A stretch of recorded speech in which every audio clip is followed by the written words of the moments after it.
update on what's been going on here at Strategy First. And yes, the rumors are true. During the Game Developer Conference in San Francisco, Union Entertainment and Strategy First joined together in partnership to put the Jagged Alliance series on the big screen. The hit series featuring backstabbing mercenaries has movie producer Nick Nonciata attached to the project. So this is exciting, and we'll have more information as the project develops.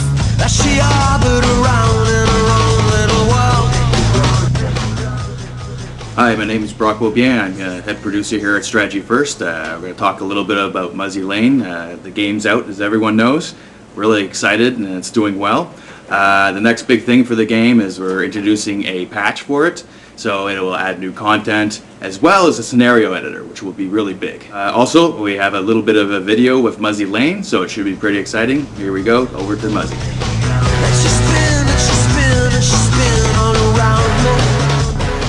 Well, Muzzy Lane's a game company that is a little bit different. We are focused on making smart games.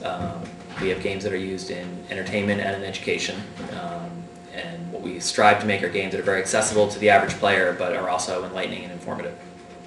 Well, our goal was to make an accessible strategy game that was set in the historical context, in this case, the World War II period. We felt like there were a lot of games that are very inaccessible and some games that are rather shallow. We wanted to make a game that let you really get in and grapple with the real historical challenges, but that was of a gameplay style that would appeal to a broad array of gamers. Yes, we called the game Making History because players really are unconstrained in what they can do. We wanted people to have the ability to go in and take control of a nation and really have a full set of choices available to them to make their own history, to come up with a different timeline, and to experiment. I mean, it's really a game where you can experiment with alternate options that countries didn't pursue and see what the outcomes look like. What would you say would the thing you'd most like to have players of the game come away with after playing the game? I think a better sense of, that history is not inevitable, that other possibilities were reasonable. A lot of the research that we did for this period, brought a lot of things to light that aren't normally known. England and France almost going to war with Russia in the winter of 1939. Germany and China having very close military ties into the early 1930s. I think people are less aware of sort of the other reasonable possible outcomes than they could be, and I think the game can kind of bring some of that out.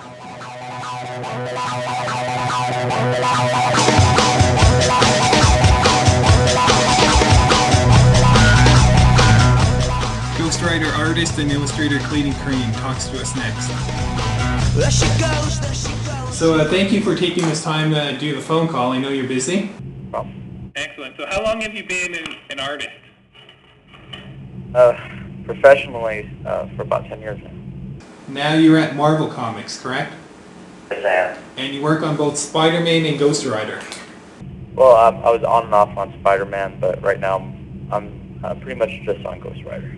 Are you pressured to make Johnny Blaze look a little too much like Nicolas Cage at any time? Actually, it's funny, in that book I only drew him as Johnny Blaze once, and so there was no real need to really focus on making him look like anybody. Okay, I was told to ask you this question, and we'll just keep it between you and I. Okay. Who's going to be the next Captain America? Because I'd like to volunteer as a Canadian boy myself. Who's going to be the next Captain?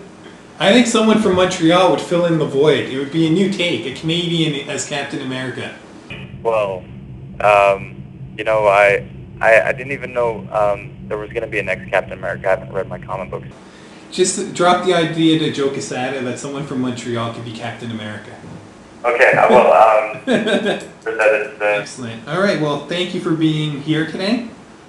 Okay. All right, well, thank you. All right. All right, take care.